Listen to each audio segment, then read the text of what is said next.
En ese orden de ideas es que estimamos conveniente preguntar y a la vez recuperar lo que alguna vez Aristóteles señaló como teoría del conocimiento, como nociología.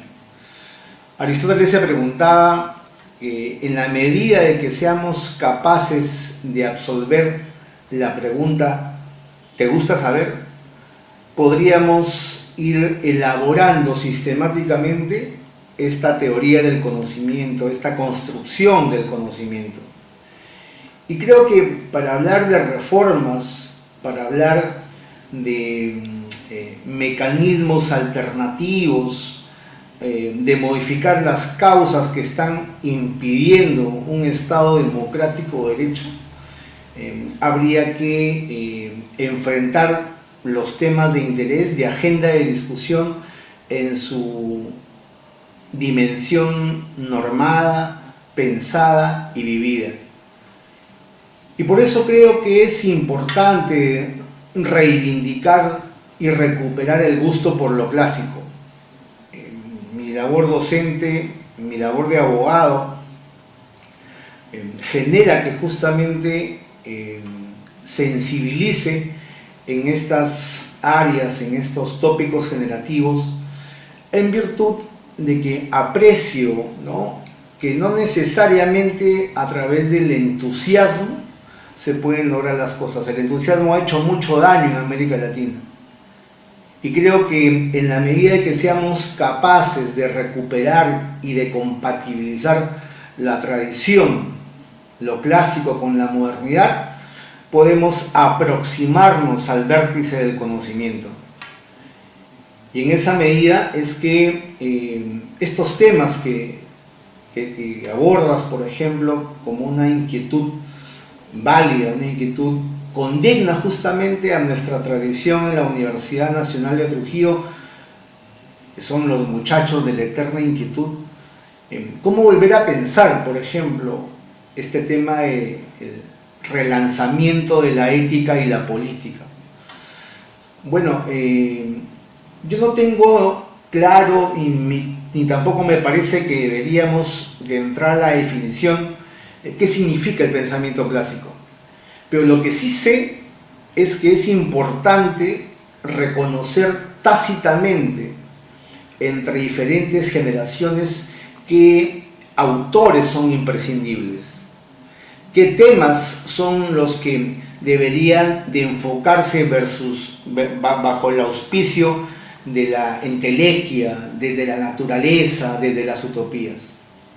Y por eso es que este binomio ética y política vuelve a ser plausible de un enfoque interdisciplinario para volver a revisar, por ejemplo, necesariamente el corpus teórico de Aristóteles, por decir un autor de la antigüedad, o revisar el pensamiento kantiano a partir de la construcción de la paz perpetua, o el modelo que construye y fomenta y propicia Jürgen Habermas a partir de la construcción de consensos y una correcta administración de disensos.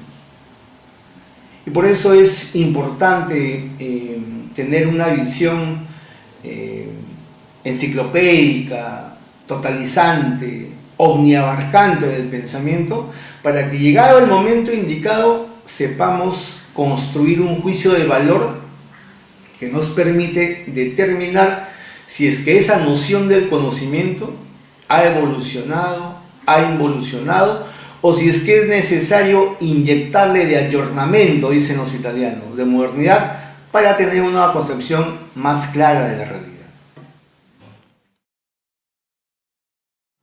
Hay muchas cosas que todavía faltan construir, ¿no? Nuestra democracia insuficiente aún no permite fortalecer instituciones, ¿no?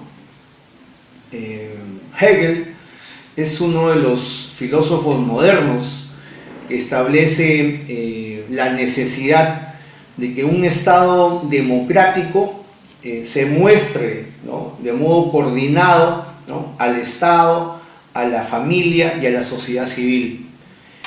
Creo que en la medida de que seamos capaces de construir no solamente garantías constitucionales, sino instituciones, vamos a tener cerca la posibilidad de lo que Fukuyama hablaba, el trust, ¿no? Confianza. Y en ese sentido, creo que aún falta, ¿no?, consolidar instituciones. Pienso, por ejemplo, en la educación, que es un tema que dota de significado a las democracias.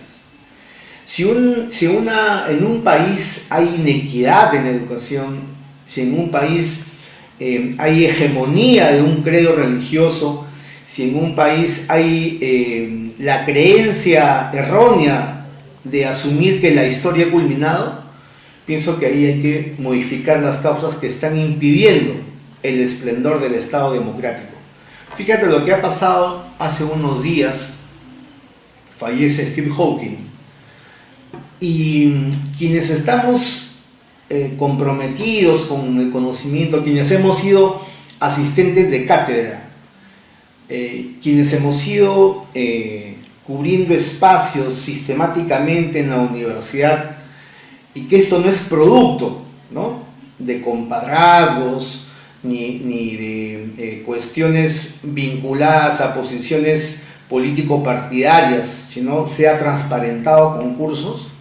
Entonces podemos decir lo siguiente: el tema del conocimiento no es un tema para improvisados. No es que yo me encuentre con el rector y me pregunte, Hugo, ¿quieres entrar a la universidad? No. Para entrar a la universidad hay mecanismos que están normados, que están regulados.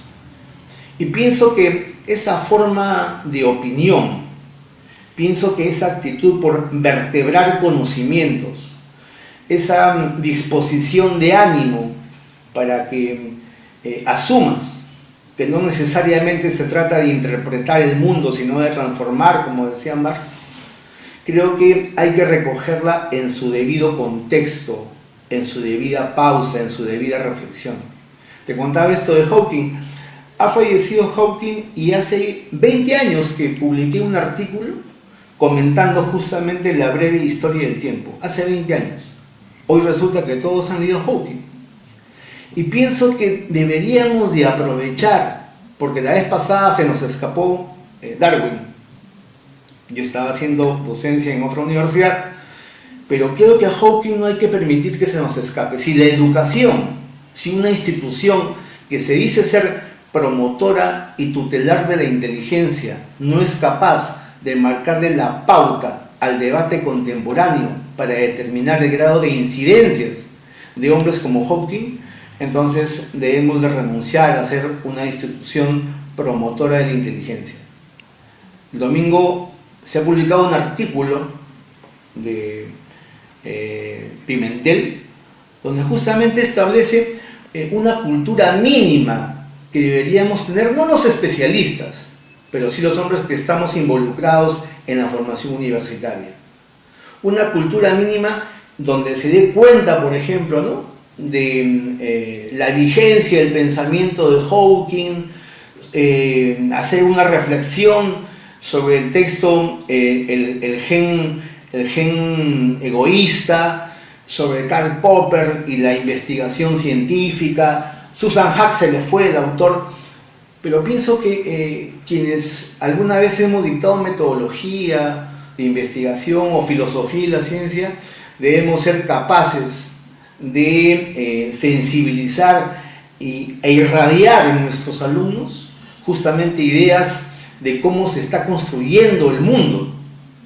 Pienso que si bien es cierto no podemos caer en el discurso del experto, pienso que también le hace bien como construcción de ciudadanía, sobre todo en el sector de educación y por un Estado democrático de derecho, conocer cuál es el origen del mundo, porque si no caeríamos pues en una resignación cívica.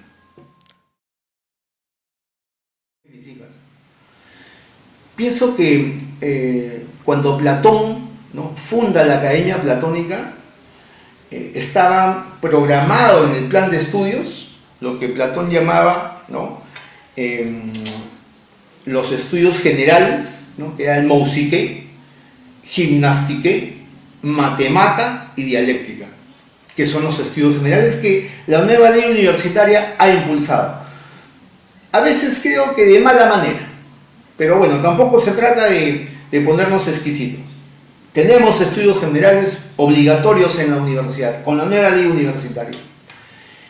Y pienso que hay universidades privadas con fines de lucro, que han distorsionado la noción de universidad al punto de que se han dejado sin efecto los mecanismos de control. El examen de admisión es una farsa, el régimen de estudios es semestral y la tesis se ha relativizado. Pienso que la universidad, por lo menos en la que creó y en la que considera, ¿no?, Platón, es el espacio para mejorar al ser humano. Platón cree que el conocimiento hace mejor al ser humano.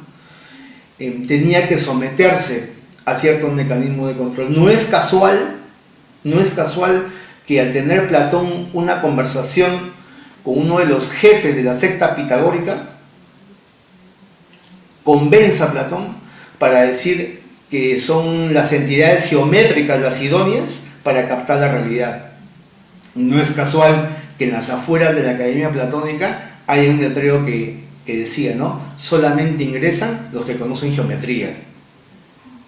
Esto, por ejemplo, es una prueba plena, una evidencia, el derecho probatorio para señalar que a la universidad se debería de blindar sus mecanismos de control, su acceso.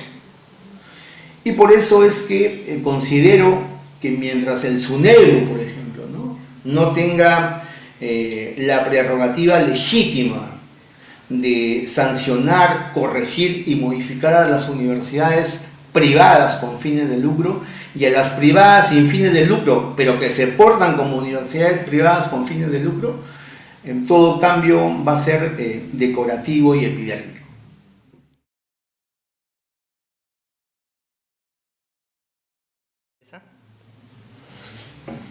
Bueno, justo comentábamos hace algunos minutos sobre cómo no hemos podido ser capaces los peruanos de prescindir como agentes de la discusión política a los hermanitos Fujimori.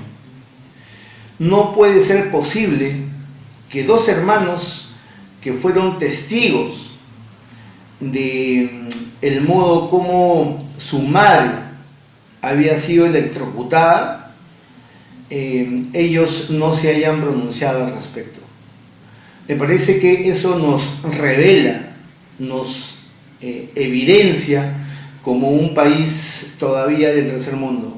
No es posible que los que nos llenamos la boca, por ejemplo, ¿no?, algunos formadores de opinión, algunos editorialistas, ¿no?, tienen fascinación, ¿no?, con importar modelos de pensamiento, no hayamos resuelto el problema que impide que el país consolide mínimos morales.